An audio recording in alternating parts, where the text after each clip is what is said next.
வணக்கம்.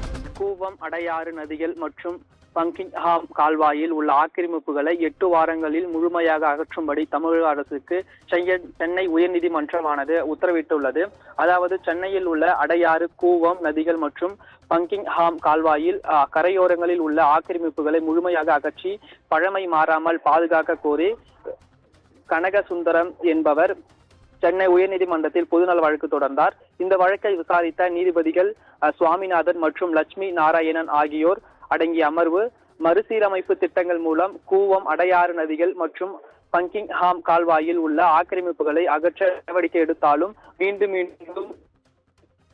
வருவதாக கூறி 8 வாரங்களில் ஆக்கிரமிப்புகளை முழுமையாக அகற்ற வேண்டும் என சென்னை மாநகராட்சி, பொதுப்பணித்துறை, வருவாய்த்துறை, நீர்வள ஆதாரத்துறை, குடிசை மாற்றம் வாரியத்துறைக்கு உத்தரவிட்டது.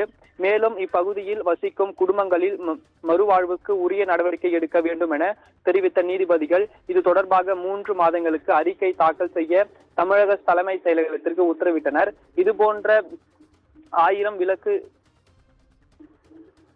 சீமஸ் ரோட் மற்றும் திருவெண்காடு ஆகிய இடங்களில் கூவம் ஆற்றின் கரையோர ஆக்கிரமிப்புகளை அகற்றி அப்பகுதியில் வசிப்பவர்களுக்கு மறுவாழ்வுக்கு நடவடிக்கை எடுத்து கூவம் ஆற்றினை முழுமையாக சீரமைக்க வேண்டும் என இதற்கான நடவடிக்கை மேற்கொள்ள வேண்டும் என நீதிபதிகள் உத்தரவிட்டுள்ளனர்.